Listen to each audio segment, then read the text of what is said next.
Hi, this is Catriona Bisset. I'm the Australian record holder for the 800 metres, and you're listening to the Physical Performance Show. Failure is not an option. I've had my ups and my downs.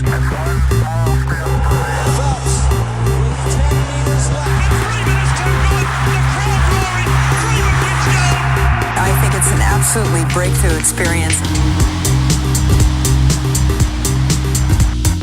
Welcome to the Physical Performance Show, the show designed to inspire the pursuit of your physical best performance.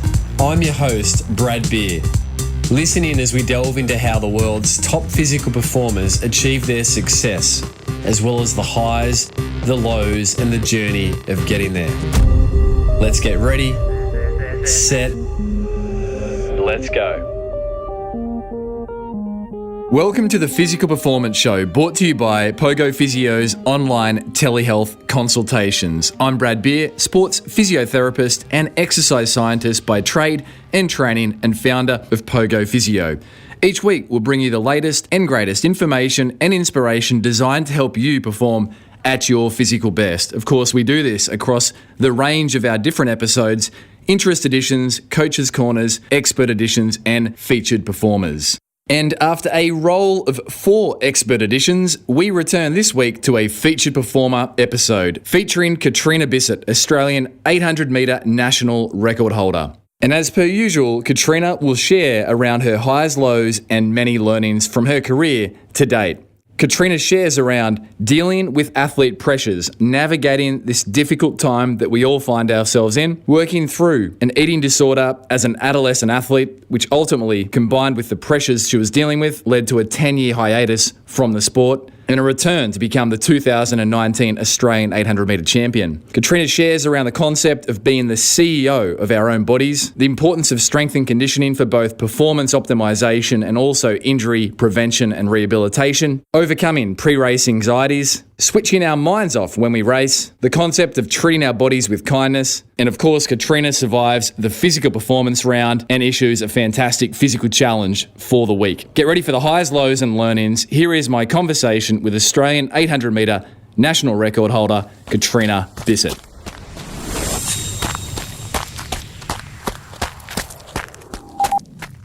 Catriona Bisset, welcome to the Physical Performance Show. It's really been a roller coaster couple of years, I guess, for you. And here we are in 2020 in a very different state of affairs with the world. So welcome. Thank you. No, thanks for having me. Yeah, it's another dip in the roller coaster, 2020. Anyone that follows athletics with any interest has observed your what seemed to be overnight success. Of course, there's many years undergirding that, but you really rose to prominence with that remarkable Australian record, the second longest held Australian record, 43-year-old 800 metre female record, almost a year ago to the day. I think it might have been, we're recording, it was, you put up on Instagram a PB anniversary. Yeah.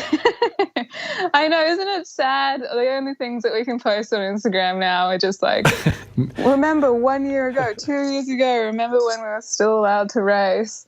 Yeah, no, it's been I think exactly a year since I was in London and ran that record. And yeah, isn't it crazy how things have changed? Things have changed over the last few years, getting to that point as well. Gosh, and I mean, you ran a 158.78. Just such an outstanding performance, and the finish photos just absolutely fantastic. We'll make sure we pop that up on the show notes. But how do you? It's easy to give lip service to it, but how do you go from the high of a Tokyo 2020 qualifier with that run to now navigating? Here we are at the time of recording, mid-year, July 2020. The games have been pushed back a year, and there's just such uncertainty about everything. How do you keep going and try and stay positive? I mean, it's not easy. Absolutely. It's been really, really tough the last, 4 or 5 months. I think it's just a lot of it is just gratitude, and having, staying really grounded about like what's most important in life. It's like, I'm really grateful that I'm training really well. Like at the end of 2019, I had a really bad injury. And so all of 2020, I've had a really great 6 months of training, and like I feel so like, fit and healthy and comfortable in my skin. And so I'm just grateful for all that kind of thing and really enjoying just the day-to-day training and spending time with my coach and having fun, thinking of time trials or, working on my weaknesses and trying new things without anything on the horizon. So it's very, I guess it's just trying to make the most of having this space. Like, I don't think any athlete, in normal circumstances, you never get such a long stretch of time just to focus on base training and working on your weaknesses and strength training, because it's always like, all right, 6 months, you've got another comp coming, and then you have 2 weeks off, and then you have to start training again for the next comp, and it's just like one thing after the other. But then having just this huge downtime, it's really nice in a way as well, like this sort of just low pressure, just enjoying running for running. Enjoying running for running. That's rich, and it is. It's rare air. This, of course, rarely happens for an athlete of your standards to have this window of time to, as you say, try new things. One of our former featured experts, Catriona, Dr. Stephen Seiler, acclaimed sports scientist from Norway, he shared the phrase, and it's not his, of course, but I think we'd all relate. It's about making lemonade from lemons right now. That's it, yeah. And I mean, I think it's also like I've been thinking a lot about, everyone's throwing around this word of like control, like these things of like control the controllables, but I feel like it's really nice just letting go of control in general, and just enjoying it, like not having any expectations. And I mean, like this lemonade from lemons kind of thing, obviously amazing. But at the same time, it's like, just have lemons and just like, just don't even worry about it, just like be a person, be a person instead of an athlete for a while. Like, I think that's actually a privilege. I think there's very few moments where we can just be, couch potatoes watching Netflix and not really thinking about things, and that's okay. Like, I think a lot of athletes really struggle with trying to control too much. And this is a real opportunity for athletes to learn how to be people and cultivate these other parts of their lives as well. Like, I know, like, I'm working part-time and I'm going to be picking up some more subjects at uni because I'm studying a Master of Architecture at Melbourne Uni. And it's really nice. I'm going to get a lot of progress done on other aspects of my life that I've really put on hold. You saying that sort of, it brings up that dichotomy that I think whether you're an elite athlete or a recreational athlete, so much of our identity is, of course, what we do. And you must see it with your teammates. You must see it with your fellow national team members that psychologically this is a card that everyone's been forced to work through, but that's tough, right? So, I mean, what would you bet your best tips? What, to just be grateful and just don't put pressure on yourself?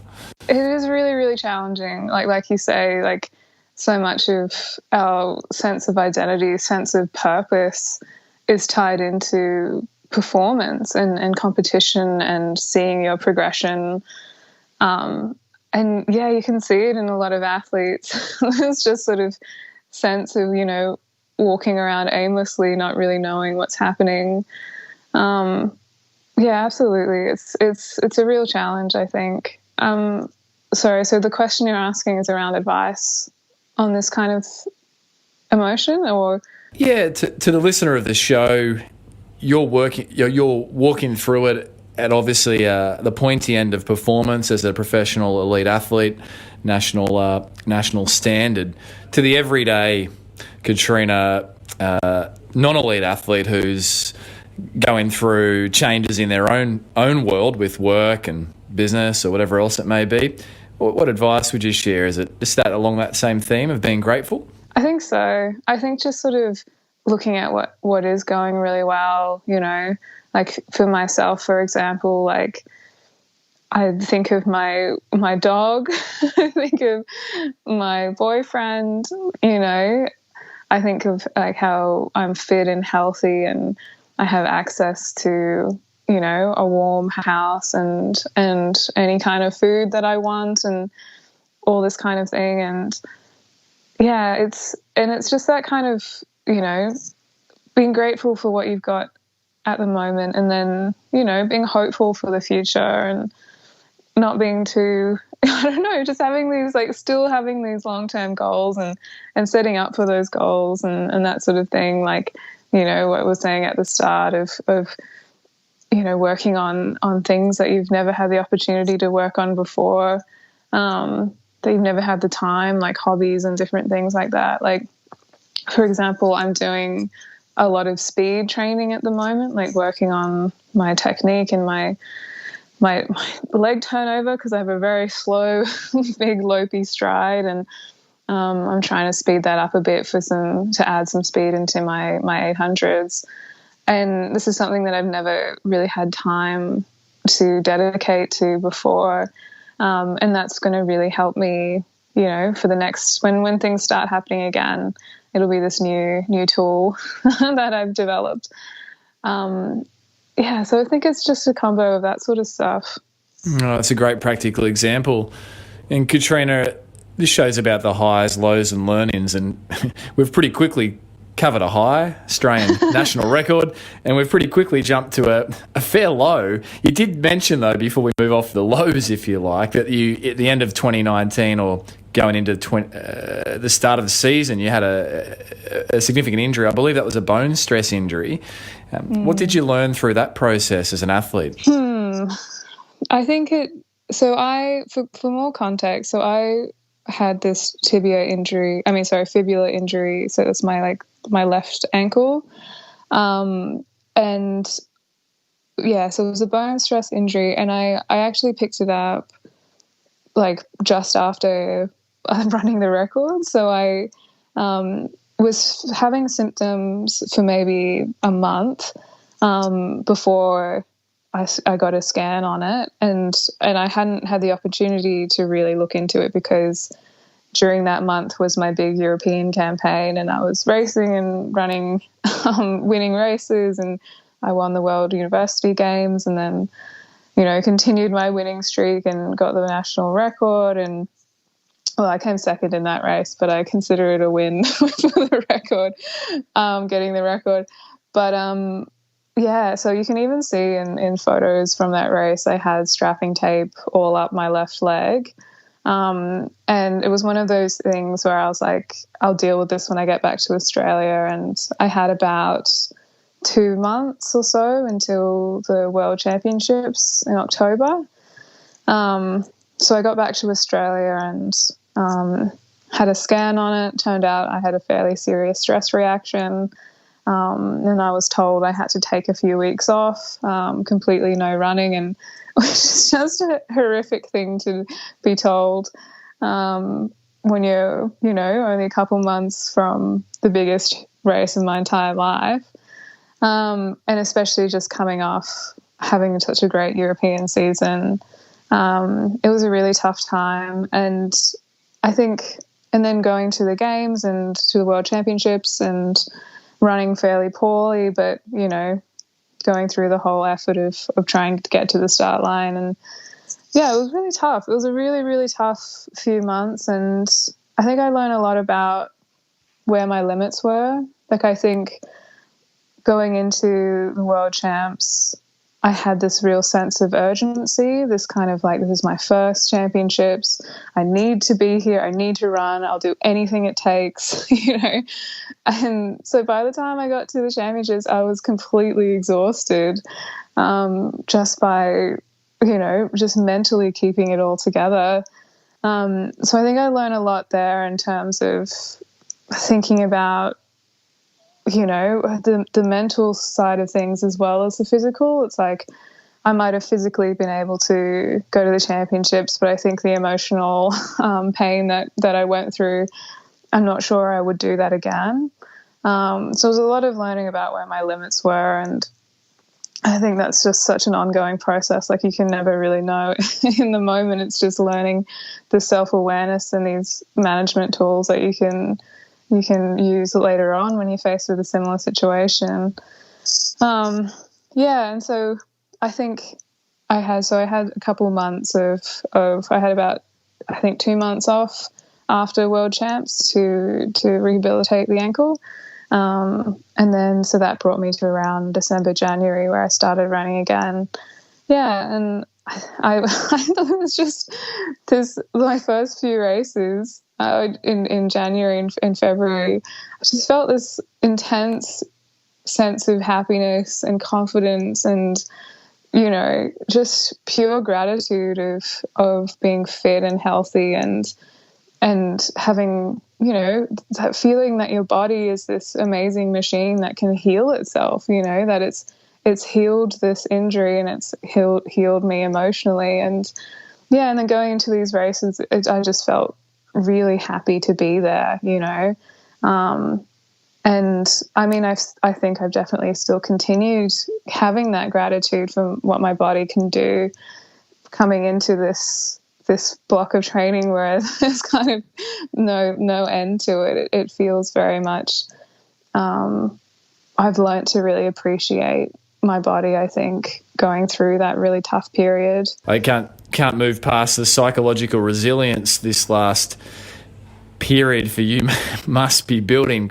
I mean, on paper, to come off a national record really signal, I guess it sounds corny, but you're a rival to so many people, to then dealing with absorbing a diagnosis of a significant bone stress injury ahead of your first World Championships outing. That's almost an impossible task in 8 weeks or thereabouts, whatever the time frame was, to even get you ready for that. So the fact that you made it there is really quite an achievement. But obviously, as you just reflected, there was a fair non-physical toll with that. Yeah, exactly. Yeah, Catriona, so many learnings, and one of the, I think, really rich contributions you have, and no doubt will continue to make through your career as it progresses, is I feel like the learnings from your development. You know, it's not new information that through your development you walked the journey of performance pressures and navigating some dietetic side of things with eating. Can you touch on that and put a bit of context around it? Because I think certainly as a physiotherapist, Catriona, that works with a lot of runners, there's never now a bone injury that I see that we're not as practitioners having to consider the underlying bone health of the athlete. So, you know, can you touch on some of the challenges that we need to be aware that junior athletes may be facing because you've walked through them and survived the other side? I guess we're talking about eating disorders here and just the general over-exercising that a lot of young athletes, you know, that fine balance of, you know, allowing your body to grow and develop and recover, but at the same time, you know, training to a high level and wanting to perform and wanting to grow and improve year on year.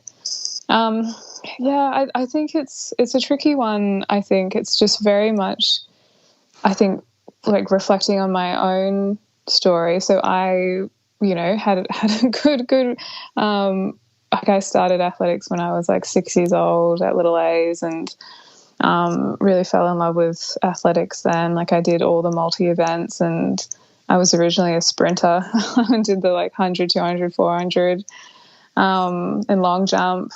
I did a bit of shot put as well because my mum's Chinese and she did shot put in high school, and I think they have a really good athletics program in China, and so she taught me how to do the spinning shot put technique. So I was like really good at the 400 and shot put, strangely. But anyway, so I really loved athletics growing up, and and then I started performing quite well in 11 and 12, and I mean, that's a really tough time for young athletes, especially young female athletes, because your body changes so much. Like, you're going through puberty, and I mean, I think the thing is, you know, everyone goes through puberty at different times, so it's very hard to compare yourself to anybody else because everyone's bodies are changing at different rates.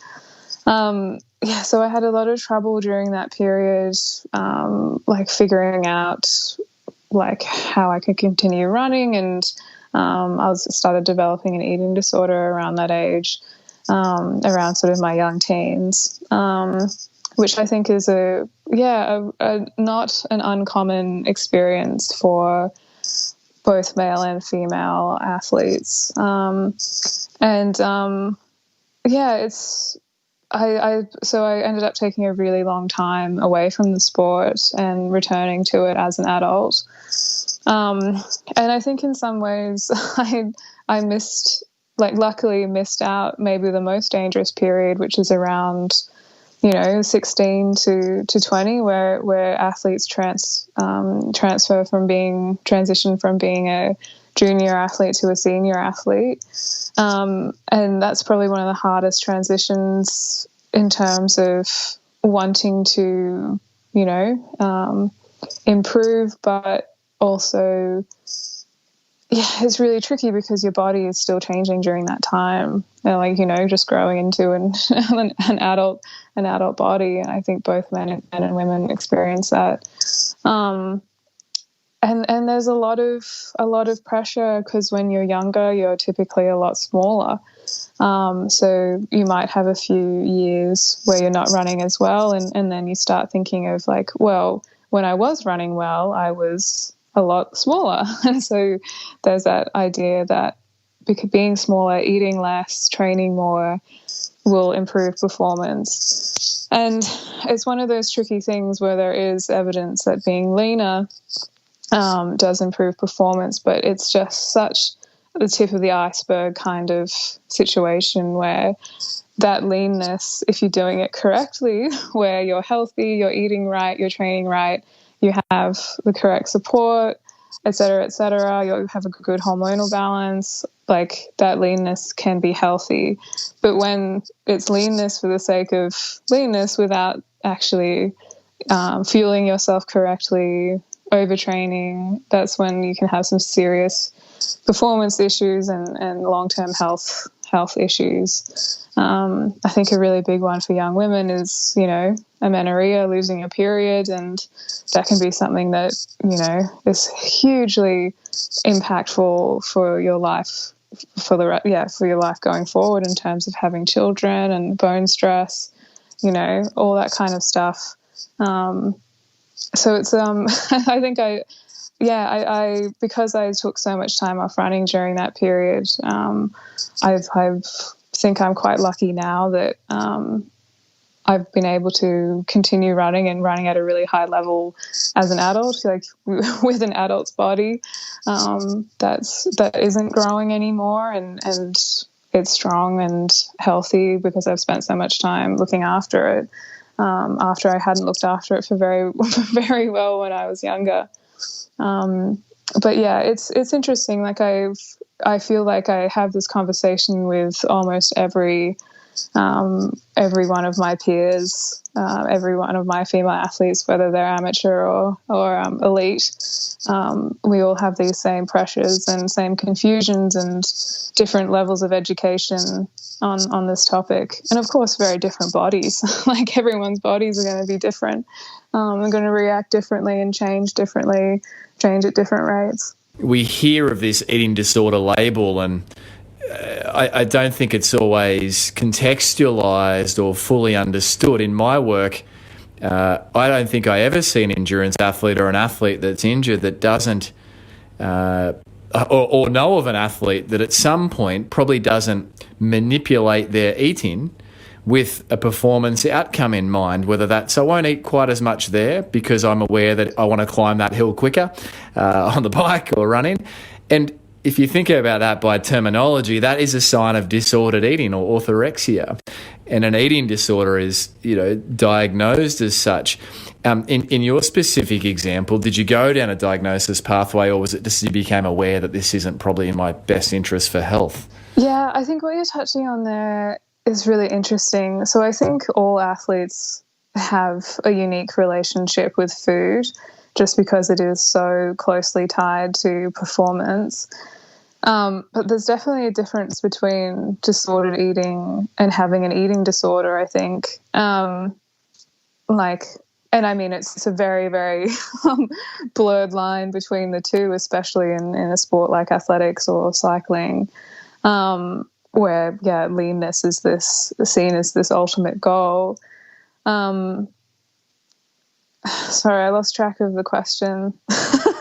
Yeah, in your specific, no, Catriona, in my specific situation. Yeah, no, I was diagnosed with an eating disorder, and but it wasn't until a lot later until I actually got some serious help for it. I was dealing with a lot of other issues as well, which I think is very common to have a sort of, it's never just one thing. So I was dealing with quite a bit of anxiety and depression during my young teens as well, and into my late teens as well. And so I was dealing with a whole bunch, like a whole suite of issues, which is, extremely common. And so I sort of addressed them all together, which I think is usually the way it goes as well. So working with a psychologist I started seeing one when I was 18, and have been working with one ever since, and started seeing a dietitian, I think when I was about 22. And that was extremely helpful as well. I think getting professionals on board was just such a huge thing for me. And I think for a lot of people I know who've had similar experiences, I mean, just having real professional advice on these things, really taking, delegating the control around these things to somebody else, and someone who actually knows what they're doing, I think is such a relief for a lot of people, and certainly for myself. That was a huge change. There's that control word again, Catriona, and it's very much a theme about control, letting go of control. That's it. And it's not just like letting go of control, it's like delegating it to other people. And I mean, that's what it just means being an athlete, like being a professional athlete. You're the CEO of the company, if you want to use an analogy. I've heard someone use that one before. But the CEO doesn't do the accounting. The CEO doesn't do like the marketing. It's like, no, they delegate that to people who are professionals in those areas. And I think athletes should treat it the same way. It's like, you're not a dietitian, you're the athlete. So your diet should be prepared, the guidelines should be given to you from a professional. The same with your training program, your gym program, your psychologist. Like, it's all about having this, this team, this company, and you're in the driver's seat, but you're not doing everything yourself. You mentioned training programs there, Catriona. Middle distance. What a funny world. It's not long distance and it's not short distance, of course, despite by definition.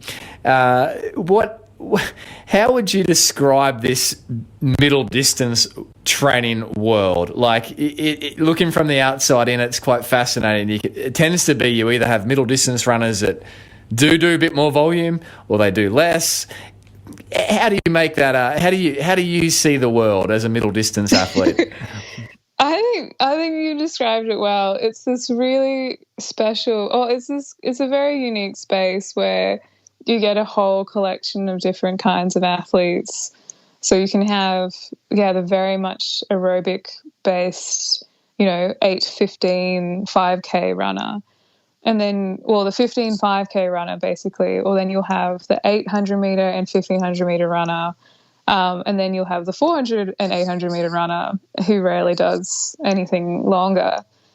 So it's really interesting. Like, you get these sorts of different people in the 800 that are extremely good at distance running can run the exact same time as someone who's never run a 1,500 meter in their life, which is me, for example. I've never run a 1,500. But I'm good at the 800, and so it is a really, really cool place, and I think it's also really cool in terms of like body type as well. Like I think it's one of my favorite things is seeing these really strong, like extremely muscular types of people in the race who are these more sprint-based middle distance runners, and then you get the very, very lean and small distance runners, and everyone's lining up next to each other, and it's great. I think it's one of the best things because of that. But yeah, so I'm much more of that, like a sprint-based 800-meter runner. But to be honest, I haven't been on the scene for very long, so I actually don't really know really what else I might be good at. But the 800, so my coach kind of calls me an 800-meter runner. Like I'm a very much purely good at the 800. But I definitely, I think, lean more towards the pure, like the more speed rather than endurance athlete. So our training is pretty varied, which is what I love as well. We have a lot of longer runs, longer threshold work, longer track work, but then we'll also have the much more pointy end, like very much speed training, like very short and sharp. And then we have like the much more, just purely 800-meter focused training, which is just, running at what you might think of as race pace and doing multiple reps at that and getting very, very lactic and being very uncomfortable. So yeah, that's something I really love about the middle distance is that it is this, you get such variety in both people and training. Yeah. Sorry, just 1 second. I've got to let my dog out of the room. She's been lying there really, really quietly. Come on. And now she's escaped. Okay, back. I'm back. Catriona, as you were sharing that, you've got the 1,500 metre, the 5K type runner, and then you've got the 4 and 800 runner. And I was writing this out, taking notes as I go, and then I did 2 little arrows going to the 800 in the middle. And it made me think of having a slight insight into your parents there. You said your mum was a shot putter and your dad was, I believe, has been a lifelong distance runner. So you were destined to be in the middle there, right? The 800-metre runner. I think I've actually totally agree with you. That is something that I've thought of myself as well. Like my mum has these beautiful big calves that I inherited. Like she is about 5 foot tall. Like she is tiny. She comes up to like my chest, but she has the exact same size calves that I do. So she has these huge calves, which I inherited. And then, yeah, I have more of my dad's height, and more of my dad's body type in general. So it's worked really well for me. So my dad is more of that sort of 10K marathon, 10K marathon kind of guy. So I got it all. Unique genes, unique body, unique event. And it just makes me think, going through the challenges you navigated successfully to be, where you are now with your career, as sporting parents, of which you've just mentioned, your parents must have done that journey with you, and were there some encouraging words along the way? It sounds like that, their guidance was probably a big part of seeing you re-enter the sport and now, achieve what you're achieving. Yeah, I mean, it's been interesting. Like I think, so I grew up in Canberra and then I moved to Sydney to do my bachelor's in architecture at UNSW. And yeah, so I wasn't really running around then, but then I started back running once I'd graduated, so when I was around 22, and just sort of started doing it for fun and building my way up slowly each month. And it was pretty amazing, the 2019 national champs. My parents surprised me by driving up from Canberra to come and watch, because I was very much like, oh, no, don't worry about it. It's not that big of a deal. You don't have to come. It's fine. But both my parents, my sister, and my boyfriend's parents all sort of surprised me and came to watch. And then they watched me win my first national title, and it was really special because so when I was sort of 11 and 12, like I was at the same track, SOPAC in Sydney, the Olympic Park, running. I think that's where they watched me run my first national championships as a junior athlete. And they told me, like, it was so, incredible for them to have seen me as a 12-year-old running my first national championships, and then having this decade of not competing, and then them coming back as 10 years later, watching me win my first national title as a senior athlete. It was this really special sort of nostalgic moment. Yeah. You're listening to Catriona Bisset on this, a featured performer episode, Australian 800 metre national record holder, sharing on her career highs, lows and learn-ins. Support for today's show comes from Pogo Physio's online telehealth consultations. If you are an endurance athlete frustrated with bone, tendon or joint-related concerns, then Pogo Physio's online telehealth consultations can be remarkably time and cost-effective in getting back to your physical best. To find out more about Pogo Physio's award-winning services, including our popular online telehealth consultations, jump over to pogophysio.com.au/telehealth. For now, let's jump back with Catriona Bisset on this, a featured performer episode.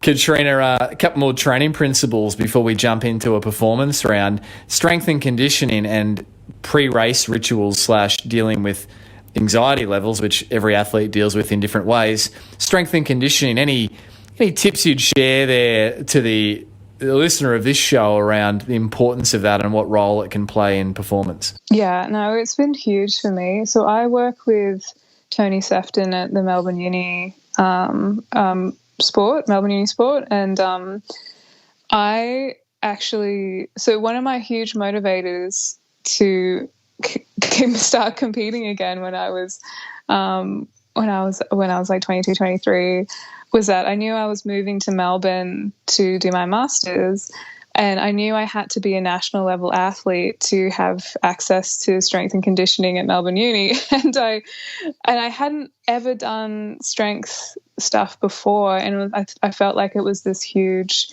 untapped potential kind of thing. Like, there's something that I could really add into my training program. So ended up qualifying for nationals. Great, tick box, I'm allowed to have a strength coach. And then, for the first time about 3 years ago, I actually had a program, like a real program that was tailored towards my sport that was periodized for what I needed, different times of the year. Had a gradual progression that was looked after by a strength coach, had a real strong, program that was interesting and fun and taught me all these new skills. And then about 18 months of that, had a really great season, add another couple months on that, and then had a really great 2019. So it's one of these things that I think was a huge change for me in contributing to my progress, and especially I think as for injury prevention as well. I think it's been really, really huge, especially for rehab for any niggles or injuries that I've had. And I mean, I just can't imagine if I hadn't had that strength training, how many other issues I might be experiencing, especially with bone stress and that sort of stuff, and tendon problems if I wasn't doing such regular and consistent and really, what's the word, planned, it all works really closely with my athletics training. Like the running and the strength complement each other is what I mean to say. Yeah, intertwined. And the periodized nature, how might that look for you, like practically? Yeah, so during the winter months when I don't have a lot of, like, I have many, many months until my competition starts again, I'll have a much heavier gym program. So I'll try and build as much strength as I can, and I won't worry as much about how that will affect my running. So just trying to get as strong as I can during that. So that'll be a lot of heavy squats, like power cleans, deadlifts, that sort of thing. And then we'll sort of ease into more like single leg work, like the Bulgarian squats and that sort of thing, single leg calf raises. And then so that's sort of when I'm transitioning more into higher intensity running training. And then during the season, I have just more of a holding program where I, rehab certain things that I need to work on, or it's just much, much lighter and it's more keeping me fresh for the competition and for my really hard training sessions. But I have all of those big gains in the bank that I had over the winter period where I didn't have competition to worry about. And I mean, it's very much the same philosophy that, running programs follow as well. Having those big mileage in the winter period and then very much tailoring, tapering it down to much more higher intensity, much shorter sessions, with more recovery in the summer season when you're racing and you need that specific work. Have you been surprised with the gains you've made for someone that only adopted a strength and conditioning program, as you just referred to? Once you become a national level athlete, you must reflect and go, I've come a long way. Yeah, it's pretty. I remember I couldn't do a single pull up about 2 or 3 years ago when I first started, and that was one of my things. I'm like, I have to learn how to do chin-ups. It's like I can't be this noodly armed person that can't do chin-ups.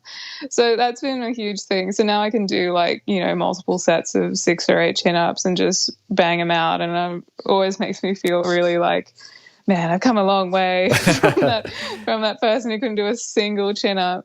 So it's been huge. Like my strength coach, like Tony's always saying, like, do you remember when you couldn't even, do just like telling me all these things that I just had no idea how to do.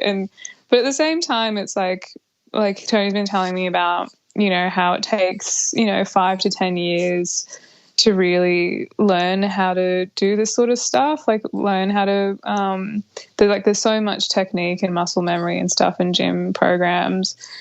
And there's so much just like layering year after year, getting those different, learning different techniques and things. And I definitely see in the gym, I do feel a bit of an amateur when I'm in the Victorian Institute of Sport and looking at people who can clean, like, people who are smaller than me, smaller women than me, cleaning like 82 kilos, and I'm just doing like 55 and fist pumping and like I'm the best. And then I look over my shoulder and someone's just like cleaning 75 kilos and like, oh yeah, I haven't actually done this for very long.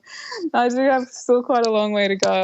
So yeah, it's been pretty cool. I mean, it's very much followed the trajectory of my running improvement as well. It's but I think that the rich takeaway there, the learning is, as you said, there's layers and layers, and people often start these strength and conditioning journeys and are intimidated, as I think we've all felt, and feel like they'll never get there, but proof's in the pudding. So thank you for sharing. Catriona, race preparations, anxieties. In listening and preparing for this, I listened to your conversation you had with David Colbert on the Tokyo Unleashed podcast, and I wrote this line down: your body knows more what to do than your mind. You just let your body do the talking. And I really liked your reflections there on, just preparing for a race and almost trying to switch off, I guess. How would you, I mean, it's always individualized, of course, but any tips for the athlete out there that really struggles with this? I used to, as a junior triathlete, but feel so nervous I'd want to throw up and feel like I didn't even have the strength to get on the start line.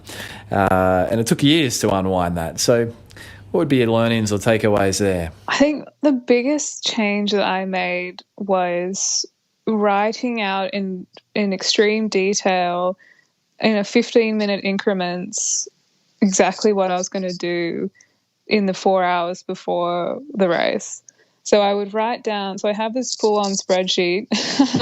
I'm just such a, data freak. Like I have I have dozens of spreadsheets for everything. Like I track everything, my training, my gym, I don't track my food, but I have like my dietitian plan, and I've got everything on there. And so during racing time, I'll have like a race diary where I'll plug in, have an Excel spreadsheet.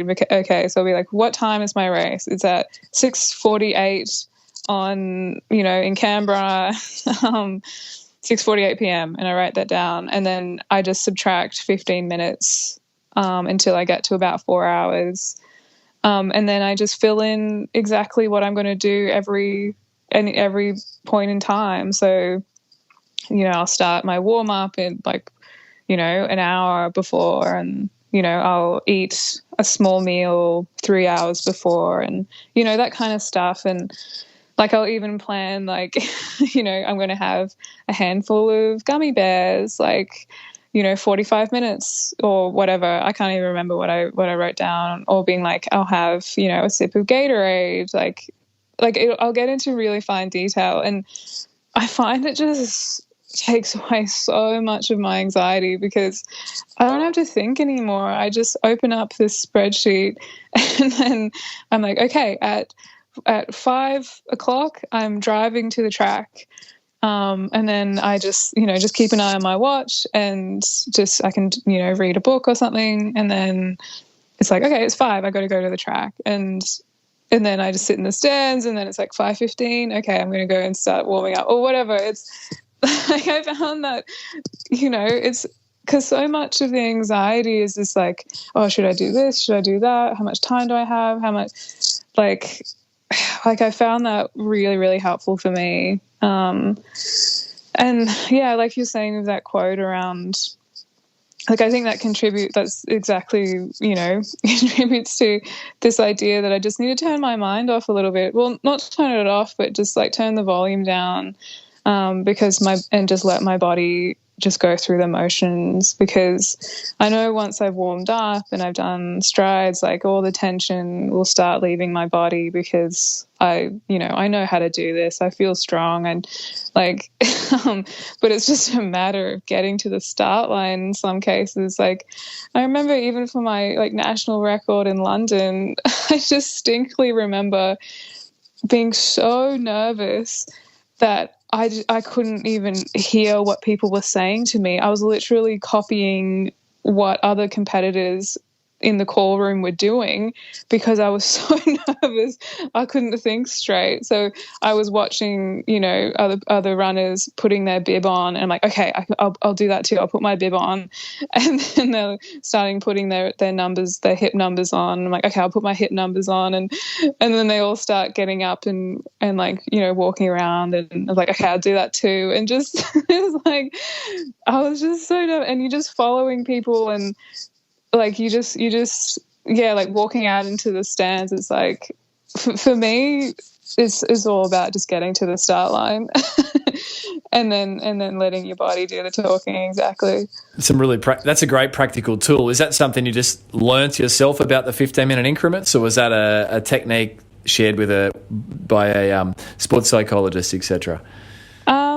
It was, I think, a combination. So I was working with a sports psychologist definitely at the time, and we were talking about, I had already started doing a post-race reflection diary, and then this sort of just became a natural progression, natural extension of that.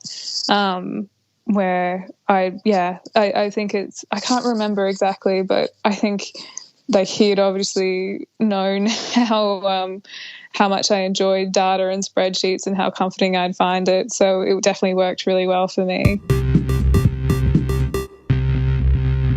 You're listening to Catriona Bisset, Australian 800-metre national record holder, on this A Featured Performer episode. If you missed last week's episode, it was an expert edition, a very important one, following on from the themes Catriona shares today around overcoming athlete anxiety, dealing with pressures, and navigating eating disorders / disordered eating.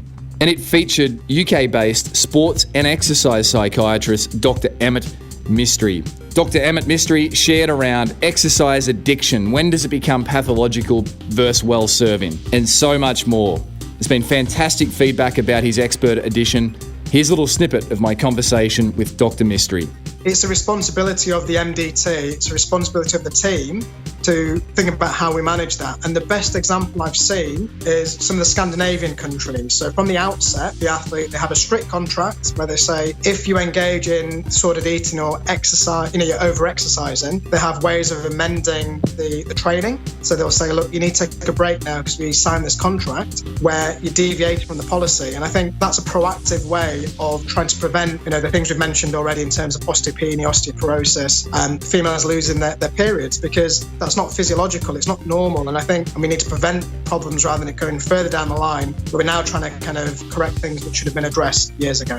So if you happen to miss Dr. Mystery, be sure to jump back and get ready with a pen and paper for the many learnings on such an important topic, athletes' mental health. It affects every single one of us. And whilst there, peruse the archives dating right back to episode 1, featuring Australian Ironman surf lifesaving champion Ali Day. For now, let's jump back with Catriona Bisset on this week's Featured Performer episode.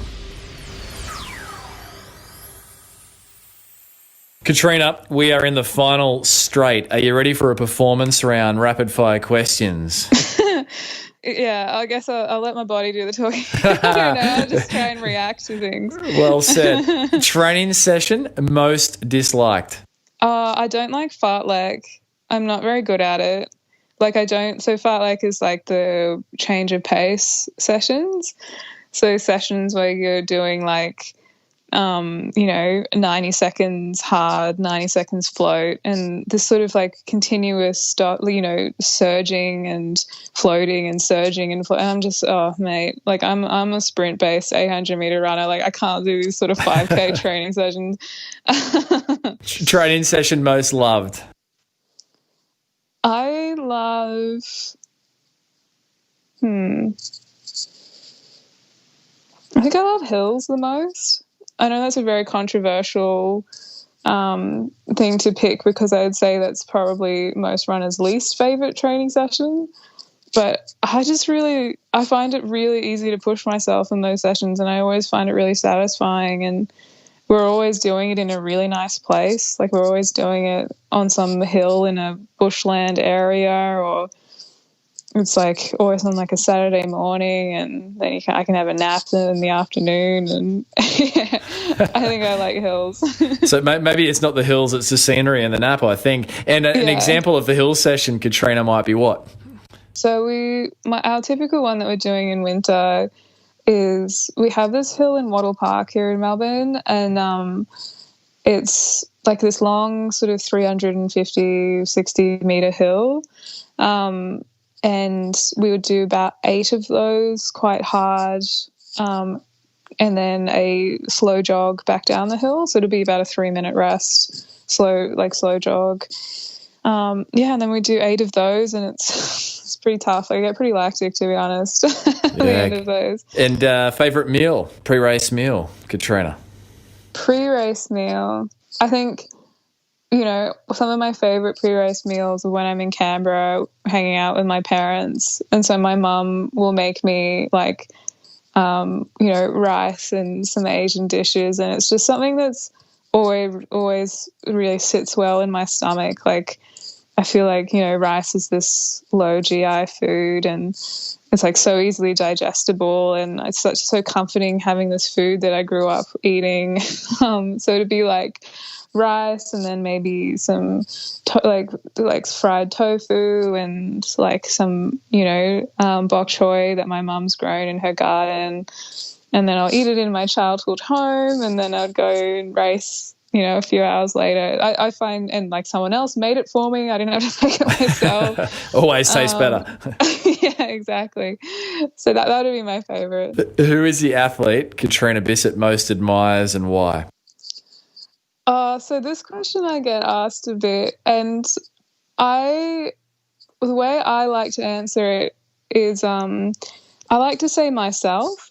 I think I feel like I take a lot of inspiration from the things that I've gone through and the things that I've overcome, and I think it's always really nice to remind yourself, like, I think it's a very much a self-love question, like a self-love answer here. And I'll tell you, like I've said this before, but I'll tell you the story of why. Like, I heard another athlete, Bandirio Boya, a 400-meter runner in Australia at the moment, and she was like, when I was younger, I would have said Alison Felix or Kathy Freeman, and she's just like, but I think she's like, I just get inspired by myself, like by thinking of the things that I've done in the past, and I think, and I just remember watching her interview on this and being like, oh my God, that is like the best answer I've ever heard. Like that makes me feel so empowered when I heard that answer. And I'm like, I'm 100% going to say me every time I'm asked this from now on, just because like I also feel like, if we're going to touch back on what we were talking about before about, eating disorders and, young female athletes being told to be smaller, like just be smaller, like, and I think we're told to be smaller in our personalities as well. It's like, and our ego, they're like, be humble, be smaller, be, and it's like, it just really doesn't cultivate a sense of self-confidence and self-love and being proud of yourself. And so I feel like I want to say myself because I want to encourage other young women to just be like, yeah, I'm the best. I'm hot shit. I'm I'm supposed to be here. Like, and so that's my answer. It's a long answer, but me. That is a very great answer, and it really does make you think. And what you just brought up there really does challenge a lot of the societal expectations. We want you to be the best you can be, and we want you to go and represent the nation and do well for us, but we also want you to be humble. But what if... Very Australian, isn't it? Yeah. It is interesting. That's really challenging, I think, a lot of beliefs there in a good way. Is there a mantra that you would use, Catriona, in training or racing? Some regular self-talk. I'm pretty mean to myself, but in a fun way. Like, I think I always think about my, what time that I want to run or what I want to achieve. So when I'm really, really hurting in like the end of a 1K rep or something where it's just killing me, I always say to myself, it's like, do you want that gold medal or not? Like, how much do you want that medal? Like, how much do you want to run a 156-800? Like, it's this kind of like, it's a combination of like, how bad do you want it? And also, you can do this, you want that medal, like you have to get through these moments, it's a bit of a self-belief thing as well as a like, come on, get your act together. You want this, don't you? So that's sort of what I say to myself. I just think of a goal that a lofty goal that I have in mind, and I start whipping myself with it. the nurturer and also the challenger. Best recovery tip, and then also we're going to ask about the zone. So best recovery tip, Catriona. Eating lots, eating heaps. Just eat heaps and eat heaps of carbs and protein, and I think that's been a huge thing for my recovery is fueling properly. I'm so pleased you said that. In my work as a sports physio in the endurance space, I'm often asked, what's your one takeaway tip if you have to boil it down? And I've found myself, Catriona, in recent years saying, It's going to sound a bit out there, but just eat more than you think you need. So I've been backed up now by Catriona Bisset. Catriona, how would you describe being in the zone? I feel like being in the zone is when you just have full confidence in your body. I think it's like, like we were saying before about letting your body do the talking. I feel like that's what it feels like. It's when your body is dictating how you're going. And I mean, like, when I think of when I'm in the zone in certain training sessions, it feels easy, but it's also really, really hard as well. It's this sort of when your body, I don't know, when you can get the most out of your body, I guess, and you just have so much trust in it. I guess it's that sort of thing. It's just I don't know how to describe it. I didn't do that very well. It sounds like you're describing let your body do the talking. Yeah. But at the same time, it's like there are some sessions where I do let my body do the talking and it feels terrible and I run terrible. And it's just like, I know I was just having a bad day or I was really tired or, whatever. And but I think the zone is different. I think it's like, when things are just I don't know, like that's why it's hard to describe. It's just like when you're having a good session, it just like when you're running to your potential, or you're going further than, it just feels pleasurable. Like the pain feels pleasurable, I guess is what I mean. If you had to boil everything you've learned through your substantial career to date, with the many twists and turns, the highs, lows and learnings, into one piece of advice to help the listener of this show perform at their own physical best, what would Catriona Bisset, Australian 800-metre national record holders, one piece of advice be? From things that I've learned, I think the biggest thing I've learned is that if you nurture your body, you will you'll get you'll see the dividends. If you treat yourself with kindness, your body will respond positively. Like I just think of all the times that I've treated my body like it needed to be punished or it wasn't good enough, or I wasn't happy with it or I didn't like it. My body responded by performing worse. It was like, I'm not getting what I need to improve, to grow, to perform, and so I'm going to perform badly.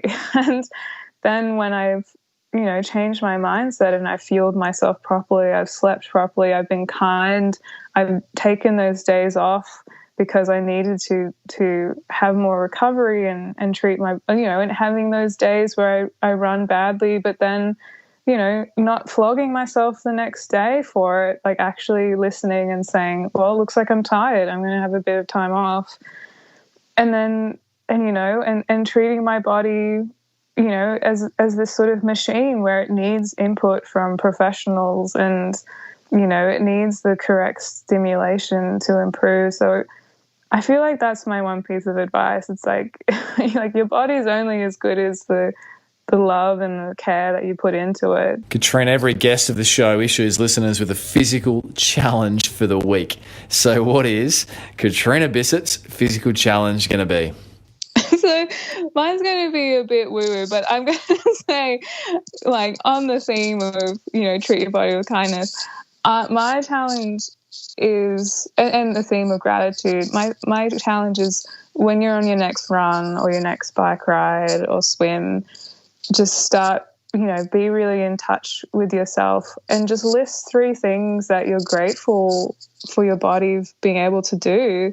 Like for example, if I'm on my run, like just thinking I'm so grateful for how strong my legs are that they can take me through through this run, and my lungs and my arms and, and like that, like the rhythm of my body and that sort of thing. I'm so grateful of this, like, the rhythm and flow. I think, it's sometimes we can be really out of touch with with how special our bodies are when we're like looking at our Garmins and our Strava and being like, oh God, I have to hit this like 4-minute K pace or I'm not going to hit my goal for the week. And then I just wanted people to just, you know, be back in touch with how amazing it is to just be out there running or cycling or swimming. So the Be Grateful for 3 Things challenge, very practical and user-friendly. So that's terrific. Catriona, certainly, you know, it's a year of challenge, and we appreciate you stopping by to share your highs, lows and learnings. Where can we follow your journey? And I must shout out to your great physiotherapy team there, Marcus Payne of Reload Physio. Where can we find out more for making this conversation possible today? You can follow me on Instagram. It's probably my number one place where I interact with the outside world. So you can find me on Instagram, but also I want to talk about Lifeline. And so I'm an ambassador for them through the Australian Institute of Sport. And, you know, I think everyone's been having a tough time mentally with the pandemic and, you know, the state of the economy and, you know, just not having that human connection that we're so used to. I think our mental health is going to take a huge toll, not just this year, but ongoing. And Lifeline is this, you know, free service that people can call to talk, and it's a suicide prevention hotline, and it's something that I've used myself that's been extremely helpful to me in different times of my life. I just encourage anyone listening to this to donate, because it's been, you know, I think the last few months, including the bushfires at the start of the year, has meant that there's been a huge increase in calls to this free hotline. And the counsellors are amazing. They give great advice. They point you in the right direction, and I just think it's a really, you know, donating to the Lifeline is a direct way that we can help other Australians in need right now. And that link is up on your bio and on your Instagram account, and we'll certainly pop it in the show notes as well. Catriona Bisset, what a contribution you've made. Thank you, and all the best as this story continues to unfold. No, thank you, Brad. It's been an absolute pleasure. So there you have it, another episode of the Physical Performance Show, and I trust you enjoyed Catriona's highs, lows and learn-ins. If you did, then please reach out, let Catriona know. You'll find Catriona easily over on Instagram at Catriona Bisset, CatrionaBisset, Catriona Bisset. And let Catriona know what you enjoyed or what you took away from her share-ins. Keep the feedback coming for the show. It's always appreciated at Brad_beer, along with the podsies. They are always so much fun. That's simply a screenshot of the episode you're enjoying or learning from and tagging in the show at Physical Performance Show, my handle at Brad_beer. Big thanks to those leaving ratings and reviews over on iTunes. And don't forget to hit subscribe if you do enjoy the show and you'd like to get it into your earbuds each and every Thursday evening as the episodes go live. As always, massive thanks to the great folk who make the show possible. Daryl Misson, our audio engineer, Susan Wilkin, all things show administration, Matthew Walding, all things show graphic design, and Lily Burden, all things behind the scenes and social media.